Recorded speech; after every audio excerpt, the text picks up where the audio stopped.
I would like to tell you of two women that each sold a business to Berkshire Hathaway, to me actually, for many, many, many millions of dollars. Both of them started with $2,500. By a coincidence, it was the exact same amount. It was everything they had in the world. And one of them was a woman who landed in Seattle in 1917, couldn't speak a word of English, had a tag around her neck. The tag said, Fort Dodge, Iowa. The Red Cross got her to Fort Dodge, where she was reunited with her husband who had come to the country a couple of years earlier. And she lived in Fort Dodge for 2 years, and as she put it, she felt like a dummy.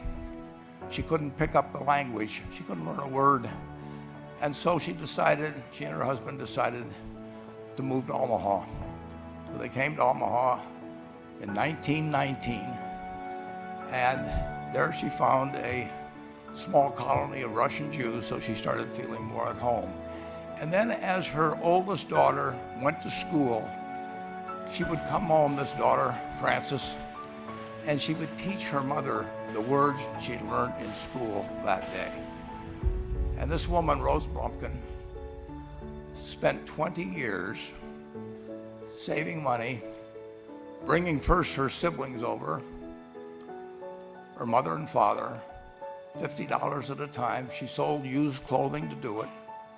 She had 4 children during this period. And by 1937, after 20 years, she'd saved $2,500.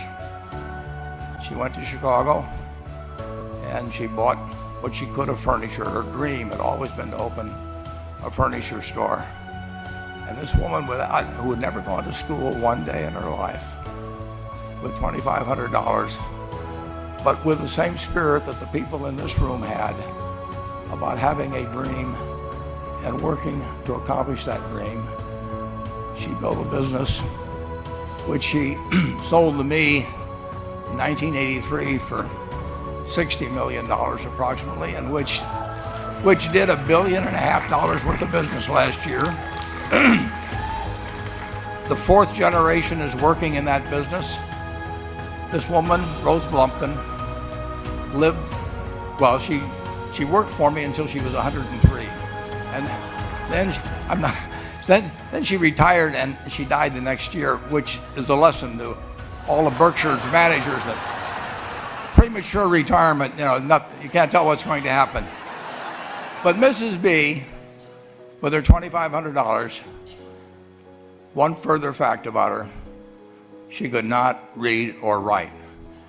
And she went into a furniture business, and she didn't bring anything unique in furniture, but she brought a determination to succeed. She knew she could outwork anyone else. She knew she cared about her customers. She worked at very low gross margins, but she built this incredible business. And I saw one other woman who did a similar thing with $2,500, and I paid her hundreds of millions of dollars for her business. So I decided to go to the source and get these people before, I don't want you guys coming around to me asking me hundreds of millions of dollars. I'd like to join in with you much earlier. Simple rules like that.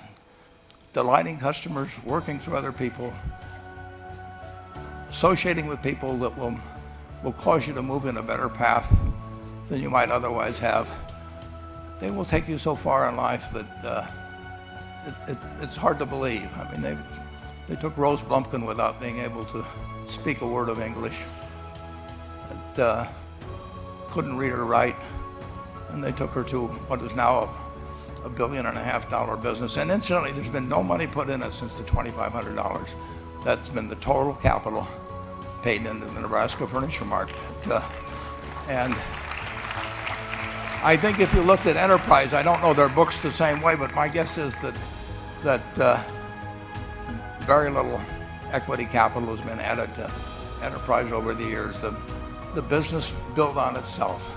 So I want to tell you, I admire this group enormously. When I met Dr. Mello's class on September 22nd, 8 years ago, I was thrilled, and I admire people that are doing what you have done.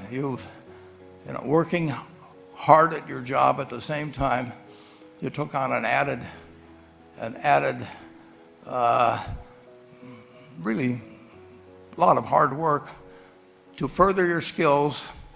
99% graduate. I mean, that's a mind-blowing statistic. And I'm looking at